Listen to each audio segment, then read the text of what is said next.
جب ڈاکٹر نے ultra sound کر کے بتایا کہ آپ کے ہاں بیٹی ہے تو میں نے اپنی بیوی سے کہا کہ اسقاط حمل کروا لو، مجھے بیٹی سے نفرت ہے۔ لیکن بیوی نے صاف انکار کر دیا۔ غصے میں آ کر میں نے بیوی کو زہر دے کر مار ڈالا اور اسے ایک صندوق میں بند کر کے خود بیرون ملک چلا گیا۔ کئی سالوں بعد جب واپس لوٹا تو میرے کمرے میں بہت تیز خوشبو آ رہی تھی۔ میں نے کمرے کا تالا کھولا تو خوشبو صندوق سے آ رہی تھی۔ میں نے کانپتے ہاتھوں سے وہ صندوق کھولا، میرا دل پھٹ گیا کیونکہ مجھے بیٹی کے نام سے ہی نفرت تھی۔ میرے لیے بیٹی کا مطلب ذمہ داری، بوجھ اور ذلت تھا، کیونکہ میری اپنی 5 بہنیں تھیں۔ ابا کے انتقال کے بعد اماں نے بڑی مشکلوں سے مجھے اور میری بہنوں کو پالا تھا۔ پھر جب ان کی شادی کا وقت آیا تو فقیروں کی طرح لوگوں سے بھیک، صدقہ اور زکوٰۃ لے کر ان کے جہیز کا انتظام کیا گیا۔ پھر جب میری شادی ہوئی تو پہلی ہی رات میں نے اپنی بیوی سونیا کو سمجھا دیا تھا کہ مجھے بیٹی کے نام سے ہی نفرت ہو گئی ہے۔ اگر تم حاملہ ہو جاؤ اور تمہیں پتہ چل جائے کہ تمہارے پیٹ میں بیٹی ہے تو میرے کہنے سے پہلے ابارشن کروا لینا، کیونکہ مجھے صرف بیٹا چاہیے جو بڑا ہو کر میرا سہارا بنے۔ سونیا، جس سے میری شادی میری اماں نے زبردستی کروائی تھی، حالانکہ میں اسے پسند بھی نہیں کرتا تھا۔ شادی کو کچھ ہی دن گزرے تھے کہ میری اماں بھی اس دنیا سے رخصت ہو گئی۔ وہ بیٹیوں کا بوجھ اٹھاتے اٹھاتے تھک گئی تھی اور پھر ہمیشہ کے لیے گہری نیند سو گئی۔ سونیا ہر طرح سے میرا خیال رکھتی، لیکن میں اس کے لیے ایک اچھا شوہر بننے کو تیار ہی نہیں تھا۔ پھر جس دن اس نے مجھے خوشخبری سنائی کہ وہ ماں بننے والی ہے، اس کے چہرے پر مسکراہٹ تھی، لیکن میرا چہرہ ایک دم سخت ہو گیا۔ میں فوراً بولا، سونیا، تمہیں میری پہلی رات والی بات یاد ہے نا؟ اگر بیٹی ہو تو مجھے بتائے بغیر ہی ابارشن کروا لینا، ورنہ مجھ سے برا کوئی نہیں ہوگا۔ اس نے میری بات کا کوئی جواب نہیں دیا اور خاموشی سے اندر چلی گئی۔ میں نے اسے اونچی آواز میں کہا، اور اگر تم نے بیٹا پیدا کیا تو میرے دل میں تمہارے لیے جو نفرت ہے وہ محبت میں بدل جائے گی اور میں تمہیں دنیا کی ہر خوشی دوں گا۔ میں اب اس کا پہلے سے زیادہ خیال رکھنے لگا۔ مجھے پورا یقین تھا کہ وہ بیٹے کو ہی جنم دے گی، کیونکہ وہ میری ہر بات مان لیتی تھی، لیکن میں اس کی آنکھوں میں چھپا ہوا ایک ایسا خوف دیکھ سکتا تھا۔ وہ جانتی تھی کہ میری محبت اس کے لیے نہیں بلکہ اس بچے کے لیے ہے جو اس کے پیٹ میں تھا، اور وہ بھی صرف اس شرط پر کہ وہ بیٹا ہو۔ ایک شام میں چھت پر بیٹھا یہی سوچ رہا تھا کہ اچانک میرے فون کی گھنٹی بجی۔ دوسری جانب سعودی عرب سے میرے خالہ زاد بھائی کی کال تھی۔ میں نے اسے کئی دفعہ باہر بلوانے کا کہا تھا، لیکن کبھی بات نہیں بن سکی۔ اعجاز، کیا حال ہے؟ ٹھیک ہوں بھائی، تم سناؤ؟ میں نے بے دلی سے جواب دیا۔ وہ بولا، یار خوشخبری ہے، تمہارے ویزے کا بندوبست ہو گیا۔ یہ سننا تھا کہ میرے کان کھڑے ہو گئے۔ کیا سچ کہہ رہے ہو؟ ہاں، لیکن پیسوں کی فکر نہ کرو، وہ سب میں لگا رہا ہوں، تم بس یہاں آ جاؤ، کام کر کے آہستہ آہستہ واپس کر دینا۔ میرے اندر خوشی کا ایک طوفان برپا ہو گیا۔ میں یقین نہیں کر پا رہا تھا۔ سالوں کی محنت، سالوں کی دعائیں جیسے ایک پل میں قبول ہو گئی تھی۔ میں بھاگتا ہوا نیچے آیا۔ سونیا کچن میں کام کر رہی تھی۔ میں نے اس کے دونوں بازو پکڑ کر اسے اپنی جانب گھمایا۔ وہ حیران رہ گئی۔ سونیا سن رہی ہو نا؟ میں خوشی سے چیخ رہا تھا۔ میرا سعودی عرب کا ویزا لگ گیا، اب ہم امیر ہو جائیں گے، اب ہمیں کسی چیز کی کمی نہیں رہے گی۔ پھر میں نے اس کے پیٹ پر ہاتھ رکھا اور میری آنکھوں میں چمک آ گئی۔ دیکھا، میں کہتا تھا نا، یہ سب میرے بیٹے کے قدموں کی برکت ہے۔ وہ بھی دنیا میں آیا بھی نہیں اور اس کی قسمت نے ہمارے دن بدل دیے۔ میرا بیٹا میرے لیے خوش قسمتی لے کر آیا۔ میں اس کی آنکھوں میں دیکھ رہا تھا، اس کی مسکراہٹ میں خوشی سے زیادہ ایک انجانا خوف تھا۔ شاید وہ بھی یہی سوچ رہی تھی کہ جس بیٹے کو میں اپنی خوش قسمتی کا باعث سمجھ رہا ہوں، اگر اس کی جگہ بیٹی پیدا ہو گئی تو کیا ہوگا۔ اس کا خوف واضح تھا، لیکن اس وقت میں خوشی میں اتنا اندھا ہو چکا تھا کہ مجھے اس کے چہرے پر لکھی ہوئی حقیقت نظر ہی نہیں آ رہی تھی۔ میرے بیرون ملک جانے کی کاغذی کارروائی شروع ہو گئی۔ پاسپورٹ بنوانے، ویزا لگوانے اور دیگر فارمیلٹیز میں 3-4 مہینے لگ گئے۔ یہ مہینے سونیا کے لیے شاید اس کی زندگی کے حسین ترین دن تھے۔ میرا رویہ اس کے ساتھ انتہائی شفیق ہو گیا۔ میں کام سے جلدی گھر آ جاتا، اس کے ساتھ بیٹھ کر باتیں کرتا، اس کے لیے اپنی پسند کی چیزیں لاتا۔ میں نے اسے ایک لمحے کے لیے بھی یہ محسوس نہیں ہونے دیا کہ میرا یہ پیار، یہ خیال سب کچھ مشروط ہے۔ ایک دن میں اس کے لیے گرم دودھ کا گلاس لے کر کمرے میں داخل ہوا۔ وہ بستر پر ٹیک لگائے کوئی کتاب پڑھ رہی تھی۔ مجھے دیکھ کر اس کے چہرے پر ایک پرسکون مسکراہٹ پھیل گئی۔ آپ آ گئے؟ آج جلدی چھٹی مل گئی؟ ہاں، بس دل نہیں لگ رہا تھا، سوچا تمہارے پاس آ جاؤں۔ میں نے گلاس اس کی طرف بڑھاتے ہوئے کہا، یہ پی لو، میرے شہزادے کو طاقت ملے گی۔ جب میں بیرون ملک ہوں گا نا تو تمہیں اس کا خیال رکھنا ہے۔ اس نے گلاس تھام لیا۔ لیکن اس کی نظریں مجھ پر جمی ہوئی تھی۔ وہ ایک لمحے کے لیے رکی اور پھر دھیمے لہجے میں بولی، اگر شہزادی ہوئی تو آپ اسے پیار نہیں کریں گے؟ اس کا سوال ایک تیر کی طرح میرے دل میں لگا۔ مجھے شدید غصہ آیا کہ وہ ایسا سوچ بھی کیسے سکتی ہے۔ ایسی باتیں مت کیا کرو سونیا۔ میرے لہجے میں سختی آ گئی۔ ایسا سوچو بھی مت، ایسا کچھ نہیں ہوگا۔ میرے دل کو یقین ہے کہ بیٹا ہی پیدا ہوگا۔ اللہ میری اتنی دعائیں رد نہیں کرے گا۔ وہ خاموش ہو گئی اور چپ چاپ دودھ پینے لگی۔ اس کی آنکھوں میں خوف تھا جسے میں نے اس وقت نظر انداز کر دیا۔ میں اپنی بنائی ہوئی خوش فہمی کی دنیا میں اتنا مگن تھا کہ مجھے حقیقت نظر ہی نہیں آ رہی تھی۔ وقت گزرتا رہا، میرے جانے کی تاریخ قریب آ گئی۔ فلائٹ سے چند دن پہلے میرے دل میں ایک عجیب سی بے چینی پیدا ہوئی۔ میں خود کو تسلی دینا چاہتا تھا۔ میں جانے سے پہلے یہ یقین کر لینا چاہتا تھا کہ میری ساری امیدیں، میرے سارے خواب سچ ہیں۔ اس رات میں نے سونیا سے کہا، سنو سونیا، میں چاہتا ہوں کہ جانے سے پہلے ہم ڈاکٹر کے پاس چلیں، ایک الٹرا ساؤنڈ کروا لیتے ہیں۔ وہ تھوڑا گھبرا گئی۔ سب ٹھیک تو ہے نا؟ خیریت ہے؟ اچانک کیا ہوا؟ میں نے اس کے ہاتھ پر اپنا ہاتھ رکھتے ہوئے اسے تسلی دی۔ ہاں سب ٹھیک ہے، اللہ کا شکر ہے۔ بس میں جانے سے پہلے اپنے بیٹے کو ایک نظر اسکرین پر دیکھنا چاہتی ہوں۔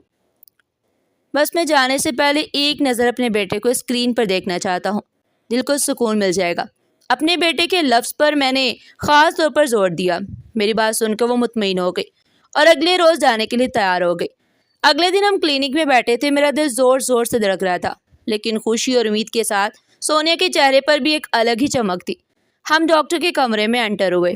ڈاکٹر نے سونیا کو لیٹنے کا کہا اور الٹرا ساؤنڈ کا عمل شروع کیا۔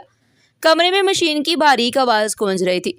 میری نظریں مانیٹر پر جمی ہوئی تھی جہاں کچھ غیر واضح سی لکیریں حرکت کر رہی تھی۔ ڈاکٹر صاحبہ، سب ٹھیک ہے؟ میں نے بےتابی سے پوچھا۔ جی بچہ بالکل صحت مند ہے اور اس کی گروتھ بھی ٹھیک ہو رہی ہے، ڈاکٹر نے جواب دیا۔ وہ تو ٹھیک ہے، لیکن یہ تو بتائیں کہ بیٹا ہے یا بیٹی؟ میرے لہجے میں بے صبری نمایاں تھی۔ ڈاکٹر نے ایک نظر مجھے دیکھا اور بولی، میاں اسے کیا فرق پڑتا ہے، بیٹا ہو یا بیٹی؟ اللہ کی عطا ہے، بچہ صحت مند ہے، یہی کافی نہیں؟ ان کے لہجے کی دلکی نے مجھے تھوڑا شرمندہ کیا، لیکن میں اپنے ارادے پر قائم رہا۔ میں نے فوراً بہانہ بنایا، جی ڈاکٹر صاحب آپ بالکل ٹھیک کہہ رہی ہیں، دراصل ہمیں بچے کی شاپنگ کرنی ہے، کپڑے وغیرہ لینے ہیں۔ میں تو ملک سے باہر چلا جاؤں گا، تو سوچا پہلے سے کچھ چیزیں لے لوں، اسی لیے پوچھ رہا تھا۔ میرا بہانہ شاید کام کر گیا۔ ڈاکٹر نے ایک لمبی گہری سانس لی اور دوبارہ اسکرین پر دیکھتے ہوئے کہا، مبارک ہو، آپ کے گھر اللہ کی رحمت آنے والی ہے۔ یہ صرف 3 الفاظ نہیں تھے، یہ میرے سر پر گرتی ہوئی بجلی تھی۔ رحمت، اللہ کی رحمت، یہ الفاظ میرے کانوں میں پگھلے ہوئے شیشے کی طرح اتر گئے۔ میرا پورا جسم سن ہو گیا۔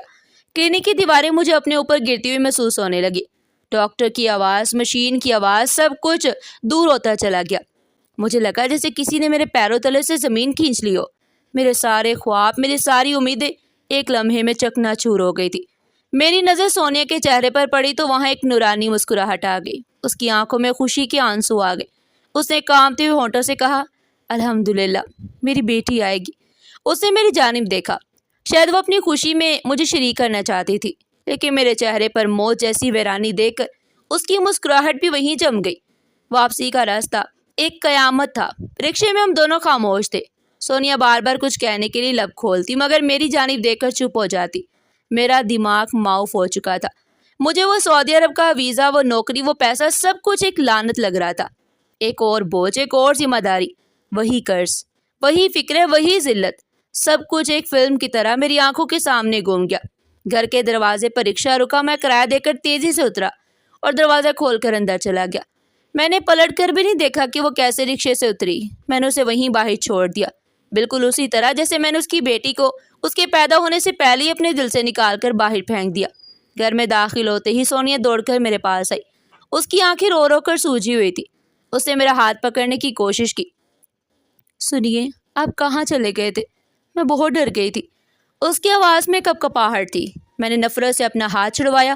دور رہو مجھ سے۔ آپ اس طرح خاموش کیوں ہو گئے ہیں؟ اس نے روتے ہوئے التجا کی۔ بیٹی تو اللہ کی رحمت ہوتی ہے، دیکھیے ہمارے گھر رحمت آنے والی ہے۔ میرا غصہ آتش فشاں کی طرح پھٹ پڑا۔ رحمت نہیں، زحمت ہے۔ یہ کیسی زحمت ہے جو میری رہی سہی زندگی بھی برباد کر دے گی؟ میری آواز اتنی بلند تھی کہ سونیا ڈر کر 2 قدم پیچھے ہٹ گئی۔ میں اس کی طرف بڑھا۔ پہلے اپنی شکل دیکھیے آئینے میں۔ میرے پاس ذہن پر پہلے ہی بوجھ ہے، خود تو کوئی حور پری ہو نہیں، اور اب ایک بیٹی پیدا کر کے میری نظروں میں اور زیادہ گرنا چاہتی ہو۔ یہ الفاظ ایک عورت کے لیے کیا معنی رکھتے ہیں، اس کا اندازہ مجھے اس وقت نہیں تھا۔ اس کے چہرے پر ایک رنگ آیا اور ایک گیا، جیسے کسی نے اس کے وجود پر تیزاب پھینک دیا ہو۔ وہ سسکیاں بڑھنے لگی۔ نہیں، میرے بس میں نہیں ہے، یہ اللہ کی مرضی ہے۔ آپ ایسے کیوں کہہ رہے ہیں؟ دیکھیے، اسی بیٹی کے قدموں کی برکت ہے کہ آپ کے باہر جانے کا بھی سبب بن گیا۔ آپ ہی تو کہتے تھے نا کہ ہمارا بچہ قسمت والا ہے۔ اس کی یہ دلیل مجھے اور پاگل کر رہی تھی۔ وہ ٹھیک کہہ رہی تھی اور اس کا ٹھیک ہونا ہی مجھے برداشت نہیں ہو رہا تھا۔ منحوس ہے وہ۔ میں دھاڑا۔ اس کی وجہ سے نہیں، میرے بیٹے کی امید پر وہ ویزا لگا تھا۔ اب جب حقیقت کھلی ہے تو پتہ چلا کہ یہ خوش قسمتی نہیں، ایک دھوکہ تھا۔ مجھے بیٹی نہیں چاہیے، مجھے بوجھ نہیں چاہیے، سمجھی تم؟ میرا غصہ بے قابو ہو رہا تھا۔ مجھے لگ رہا تھا جیسے میں ابھی اس کا گلا دبا دوں گا۔ اس عورت کو جو میری ساری مصیبتوں کی جڑ تھی، ابھی ختم کر دوں۔ لیکن پھر مجھے خیال آیا کہ اگر میں نے ایسا کیا تو سب مجھ پر شک کریں گے۔ میں نے دیوار پر زور سے مکہ مارا اور گھر سے باہر نکل گیا۔ میں گلیوں میں پاگلوں کی طرح گھوم رہا تھا۔ ہر جانب مجھے ہنستے کھیلتے بچے نظر آ رہے تھے اور مجھے ہر بیٹی ایک بوجھ لگ رہی تھی۔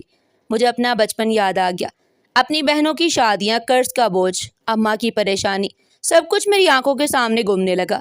میں چائے کے ہوٹل پر جا کر بیٹھ گیا، سر دونوں ہاتھوں میں تھامے میں اپنی قسمت کو کوس رہا تھا۔ ارے اعجاز، کیا ہوا؟ بڑا پریشان لگ رہا ہے۔ یہ آواز میرے دوست اسلم کی تھی۔ اسلم محلے کا سب سے خوش قسمت بندہ مانا جاتا تھا۔ 6 سال میں اللہ نے اسے 4 بیٹوں سے نوازا اور وہ ہر وقت اسی بات پر اکڑتا پھرتا۔ میں نے ٹھیک انہی نظروں سے اسے دیکھا۔ پریشان نہ ہو تو کیا کروں اسلم، تیرے تو نصیب بچے ہیں، 4 بیٹوں کا باپ ہے، تجھے کیا فکر؟ میں نے پہلے بہنوں کا بوجھ اٹھایا، اب لگتا ہے اپنی بیٹی کا بوجھ بھی سر پر آ جائے گا۔ میری بات سن کر اس نے زوردار کہکا لگایا۔ اس کا کہکا میرے دل پر ہتھوڑوں کی طرح برس رہا تھا۔ یہ تو مسئلہ ہے، اس نے میری پیٹھ تپتپاتے ہوئے کہا۔ یا یہ تو تیری بدقسمتی ہے، پہلے اتنی بہنیں اور اب اللہ تجھے بیٹی دے کر سزا دے رہا ہے۔ لگتا ہے تیرے نصیب میں بوجھ اٹھانا ہی لکھا ہے۔ بدقسمتی، سزا، یہ 2 لفظ میرے دماغ میں گونجنے لگے۔ اس کا ایک ایک لفظ مجھے سچ لگ رہا تھا۔ واقعی یہ سزا تھی، میری غربت، میری ذمہ داریاں اور اب یہ بیٹی، سب ایک سزا تھی۔ اسلم اور دوسرے دوست مجھ پر ہنس رہے تھے اور ان کی ہنسی مجھے بتا رہی تھی کہ بیٹی کا باپ ہونا معاشرے میں کتنی بڑی کمزوری سمجھا جاتا ہے۔ میں وہاں سے اٹھ کھڑا ہوا، میرا سر چکرا رہا تھا، لیکن میرے اندر کا طوفان اب تھم چکا تھا۔ اسی جگہ ایک سرد خوفناک سکون نے لے لی۔ اسلم نے کہا تھا کہ یہ ایک سزا تھی، اور اس سزا کی وجہ وہ عورت تھی جو میرے گھر میں بیٹھی تھی، اور وہ اس کی بیٹی۔ اس وقت میرے ذہن میں ایک ہی خیال آیا، اگر سزا دینے والے کو ہی راستے سے ہٹا دیا جائے تو سزا خود بخود ختم ہو جاتی ہے۔ میں نے گھر کی جانب قدم بڑھائے۔ اب میرے قدموں میں بے چینی نہیں، ایک عزم تھا۔ میرے چہرے پر غصہ نہیں، ایک منصوبہ تھا۔ میں نے فیصلہ کر لیا تھا کہ اس بوجھ کو دنیا میں آنے سے پہلے ختم کر دوں گا۔ میں سونیا کو ختم کر دوں گا۔ میرے ذہن میں اس کے قتل کا منصوبہ بننا شروع ہو گیا، ایک ایسا منصوبہ جس پر کوئی شک نہ کر سکے اور میں ہمیشہ کے لیے اس سزا سے آزاد ہو جاؤں۔ اسلم کی زہریلی باتیں سن کر گھر واپس آیا تو میرے اندر کا انسان مر چکا تھا اور اس کی جگہ ایک بے رحم سوچ نے لے لی۔ میرے قدموں کی آہٹ سن کر سونیا کمرے سے باہر نکلی۔ اس کے چہرے پر خوف نمایاں تھا۔ آپ ٹھیک تو ہیں؟ اس نے کمزور آواز میں پوچھا۔ میں نے کوئی جواب نہیں دیا۔ میری آنکھوں میں غصہ بھرا ہوا تھا۔ میں آگے بڑھا اور وہ پیچھے ہٹنے لگی۔ آج میں تجھے تیرے بوجھ کو ہمیشہ کے لیے ختم کر دوں گا، میں نے اس پر جھپٹتے ہوئے کہا اور اس کا گلا اپنے دونوں ہاتھوں سے دبا دیا۔ وہ میری گرفت میں تڑپتی رہی۔ اس کی آنکھیں خوف سے پھیل گئی تھی۔ وہ اپنی پوری طاقت سے مجھے دھکیلنے کی کوشش کر رہی تھی۔ ایک لمحے کے لیے مجھے لگا کہ میں کامیاب ہو گیا، لیکن پھر نہ جانے اسے کہاں سے اتنی ہمت آئی۔ شاید اپنی ہونے والی اولاد کی محبت نے اسے طاقت دی۔ اس نے اپنی پوری قوت سے مجھے دھکا دیا اور میں اپنا توازن کھو کر پیچھے گر گیا۔ اس نے ایک لمحہ بھی ضائع نہیں کیا۔ وہ بھاگ کر سیدھی کمرے میں گئی اور اندر سے دروازہ بند کر دیا۔ میں نے کنڈی لگنے کی آواز سنی۔ میں وہیں فرش پر سر پکڑ کر بیٹھ گیا۔ غصے کی لہر جب اتری تو مجھے اپنی بے وقوفی کا احساس ہوا۔ پاگل ہوں میں، اگر اسے ایسے مار دیتا تو سیدھا پھانسی پر چڑھتا تو میں جیل جاتا، ہمیشہ ہمیشہ کے لیے۔ میں نے خود سے کہا نہیں، یوں روتے رہنے سے کچھ نہیں ہوگا۔ اسے ایسے نہیں مارنا، اسے ایسی موت دینی ہے کہ کسی کو کانوں کان خبر بھی نہ ہو اور میں صاف بچ جاؤں۔ میرے ذہن میں سعودی عرب کا پیسہ، ایک نئی زندگی، خوبصورت بیوی اور بیٹوں کا خواب گھومنے لگا۔ اس خواب کو سچ کرنے کے لیے اس عورت اور اس کی بیٹی کو راستے سے ہٹانا ضروری تھا، اور تب میرے ذہن میں ایک شیطانی منصوبہ آیا، زہر۔ زہر سب سے بہترین حل تھا، خاموش اور پرسکون موت، اور باڈی کے لیے وہ پرانا ٹرنک ٹھیک رہے گا۔ میں اسے ٹرنک میں بند کر کے تالا لگا دوں گا اور سب کو یہ کہانی سناؤں گا کہ وہ کسی کے ساتھ بھاگ گئی ہے۔ ہاں، یہ ٹھیک رہے گا۔ لوگ ایک غریب بدصورت لڑکی کی بات پر یقین کریں گے یا مجھ پر، ایک مجبور شوہر پر جو حج کرنے جا رہا ہے؟ منصوبہ تیار تھا، اب بس اس پر عمل کرنا تھا، لیکن اس کے لیے سب سے پہلے سونیا کا بھروسہ جیتنا ضروری تھا۔ میں اٹھا اور جا کر کمرے کے دروازے پر دستک دی۔ سونیا، میں نے اپنی آواز میں بھرپور ندامت اور دکھ بھرتے ہوئے پکارا۔ سونیا، دروازہ کھولو پلیز، مجھ سے بہت بڑی غلطی ہو گئی۔ میں شیطان کے بہکاوے میں آ گیا تھا۔ اندر سے کوئی جواب نہیں آیا، صرف اس کی سسکیوں کی آواز آ رہی تھی۔ میں دروازے کے پاس ہی زمین پر بیٹھ گیا اور رونے کا ڈرامہ کرنے لگا۔ مجھے معاف کر دو سونیا، میں تمہارے بغیر، بچے کے بغیر نہیں جی سکتا۔ میں پاگل ہو گیا تھا۔ اب مجھے احساس ہو گیا کہ بیٹی بھی اللہ کی رحمت ہوتی ہے۔ دیکھو، اس کے آنے سے پہلے ہی مجھے ویزا مل گیا اور میں اندھا ہو گیا تھا جو اپنی قسمت کو ٹھکرا رہا تھا۔ اب میں اپنی بیٹی سے بہت پیار کروں گا، ہم مل کر اس کی پرورش کریں گے۔ پلیز ایک چانس دے دو۔ کئی گھنٹے میں اسی طرح دروازے پر بیٹھا رہا، معافیاں مانگتا رہا، وعدے کرتا رہا، قسمیں کھاتا رہا۔ آخرکار اندر سے کنڈی کھلنے کی ایک دھیمی سی آواز آئی۔ تھوڑا سا دروازہ کھلا، اس نے اپنے سوجے ہوئے چہرے کے ساتھ باہر جھانکا۔ میں فوراً اس کے قدموں میں گر گیا، اس کا پاؤں پکڑ لیا۔ مجھے معاف کر دو۔ وہ ایک نیک اور بھولی عورت تھی، میری چکنی چپڑی باتوں میں آ گئی۔ اس نے مجھے اٹھایا اور اس کی آنکھوں میں میری نفرت نہیں بلکہ ترس تھا۔ اس نے مجھے معاف کر دیا تھا۔ اگلے 2 دن میں نے ایک مثالی شوہر کا کردار ادا کیا۔ میں نے اسے پلکوں پر بٹھا لیا، اس کے لیے ناشتہ بنایا، اس کے سر میں تیل لگایا، اس کے پیٹ پر ہاتھ رکھ کر اپنی بیٹی سے باتیں کرتا۔ میں نے اس کے لیے نئے کپڑے خرید کر کہا، یہ ہماری بیٹی کی طرف سے اس کی ماں کے لیے تحفہ ہے۔ وہ بیچاری مکمل طور پر میرے جال میں پھنس چکی تھی۔ اس کا خوف ختم ہو گیا اور وہ خوشی خوشی میرے جانے کی تیاریاں کرنے لگی۔ وہ میرے پسند کے کھانے بناتی اور میرے آگے پیچھے پھرتی۔ میری بیرون ملک جانے کی ٹکٹ بھی کنفرم ہو چکی تھی۔ اب اپنا کام کرنے کا وقت آ گیا تھا۔ فلائٹ سے پہلی رات میں کچن میں گیا، میں نے اس کے لیے دودھ گرم کیا، پھر اپنی جیب سے وہ چھوٹی سی شیشی نکالی جو میں آج ایک حکیم کی دکان سے لایا تھا۔ میں نے آس پاس دیکھا، جب مجھے یقین ہو گیا کہ کوئی نہیں دیکھ رہا تو میں نے شیشی کا سارا مواد دودھ کے گلاس میں انڈیل دیا اور چمچ سے اچھی طرح ہلا دیا۔ میں وہ گلاس لے کر کمرے میں داخل ہوا۔ وہ بستر پر بیٹھی مسکرا کر میرا انتظار کر رہی تھی۔ اس کے چہرے پر مکمل سکون اور بھروسہ تھا۔ سونیا، میں نے اس کے پاس بیٹھتے ہوئے محبت بھرے لہجے میں کہا، یہ دودھ پی لو، ہماری بیٹی کے لیے اچھا ہے۔ اس نے مسکرا کر میرے ہاتھ سے گلاس لے لیا۔ اس کی آنکھوں میں میرے لیے محبت اور شکر گزاری نہیں تھی۔ میں اسے دودھ نہیں، اس کی آنکھوں میں میرے لیے محبت تھی۔ وہ نہیں جانتی تھی کہ میں اسے دودھ نہیں موت پلا رہا تھا۔ سونیا نے مسکرا کر میرے ہاتھ سے گلاس لے لیا۔ اس کی آنکھوں میں جو محبت تھی اور بھروسہ تھا، اسے دیکھ کر تو ایک لمحے کے لیے میرے ہاتھ کانپے، لیکن پھر میرے کانوں میں اسلم کا کہکا اور سزا کا لفظ گونجا۔ میرا دل پتھر کا ہو گیا۔ آپ میرا اور ہماری بیٹی کا کتنا خیال رکھتے ہیں نا، اللہ آپ کو ہمیشہ سلامت رکھے۔ یہ کہہ کر وہ ایک ہی سانس میں سارا دودھ پی گئی۔ خالی گلاس اس نے سائڈ ٹیبل پر رکھا اور ایک گہری سانس لی۔ شکر ہے، آج کل مجھ سے دودھ پیا نہیں جاتا، لیکن آپ لاتے ہیں تو ہمت ہو جاتی ہے۔ میں خاموش بیٹھا اسے دیکھتا رہا۔ میرا دل دھک دھک کر رہا تھا، کیا یہ کام کرے گا یا میں پکڑا جاؤں گا؟ چند لمحے اسی طرح گزر گئے۔ اس نے مجھ سے میرے سفر کی تیاری کے بارے میں پوچھنا شروع کر دیا۔ سب پیکنگ ہو گئی؟ کوئی چیز رہ تو نہیں گئی؟ ہاں، سب ہو گیا۔ میرا جواب دینا بھی مشکل ہو رہا تھا۔ اچانک بات کرتے کرتے وہ رک گئی۔ اس نے اپنے پیٹ پر ہاتھ رکھا، اس کے چہرے پر تکلیف کے آثار نمایاں ہوئے۔ عجیب سی بے چینی ہو رہی ہے، اس نے تڑپتے ہوئے کہا، پیٹ میں جیسے آگ سی لگ رہی ہے۔ میں پریشانی کا ڈرامہ کرنے لگا۔ کیا ہوا سونیا؟ لیٹ جاؤ، آرام آ جائے گا۔ شاید بدہضمی ہو گئی ہے۔ وہ لیٹ گئی، لیکن اس کی تکلیف بڑھتی جا رہی تھی۔ وہ بستر پر تڑپنے لگی، اس کے ہاتھ اکڑنے لگے، اس کی آنکھیں خوف سے پھیل گئی۔ اس نے میری جانب دیکھا۔ اس کی نظروں میں ایک سوال تھا، ایک ناقابل یقین وحشت، جیسے اسے سب کچھ سمجھ آ گیا ہو۔ اس کی آنکھوں میں التجا تھی، شاید وہ پوچھنا چاہتی تھی کیوں، لیکن اس کے منہ سے صرف ایک ٹوٹی پھوٹی آواز نکلی۔ میں کرسی پر بیٹھا بے حسی سے یہ سارا منظر دیکھتا رہا، اپنی بیوی اور اپنی انکہی بیٹی کو اپنی آنکھوں کے سامنے جان سے جاتے ہوئے دیکھتا رہا۔ تھوڑی دیر کی تڑپ کے بعد اس کا جسم ڈھیلا پڑ گیا، سب کچھ ختم ہو گیا۔ میں کچھ دیر وہیں بیٹھا رہا، پھر ہمت کر کے اس کے پاس کیا۔ میں نے اس کی نبض دیکھی، اس کی ناک کے آگے ہاتھ رکھ کر سانس محسوس کرنے کی کوشش کی۔ کچھ نہیں تھا، وہ مر چکی تھی۔ میرے ہونٹوں پر ایک مسکراہٹ نمودار ہوئی۔ چلو، بوجھ اتر گیا۔ اب دوسرا مرحلہ تھا، اس کے بے جان جسم کو ٹھکانے لگانا تھا۔ میری فلائٹ صبح کی تھی، میرے پاس زیادہ وقت نہیں تھا۔ میری نظر کمرے کے کونے میں پڑے اس پرانے لکڑی کے ٹرنک پر گئی۔ میں نے ٹرنک کو گھسیٹ کر بستر کے پاس کیا۔ پھر میں نے اپنی زندگی کا سب سے مشکل اور گھنونا کام کیا۔ میں نے اس کے بے جان وجود کو ٹرنک میں بند کر دیا۔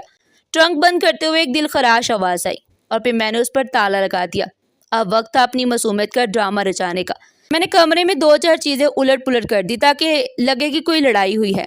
پھر میں نے فون اٹھایا اور اپنی بڑی بہن آمینہ کو کال کی۔ میں نے کال ملانے سے پہلے 2-3 بار گلے سے رونے کی آواز نکالی۔ ہیلو؟ دوسری جانب سے باجی کی آواز آئی۔ آمنہ باجی؟ میں نے چیخ ماری۔ غضب ہو گیا۔ میں برباد ہو گیا۔ کیا ہوا؟ خیریت تو ہے؟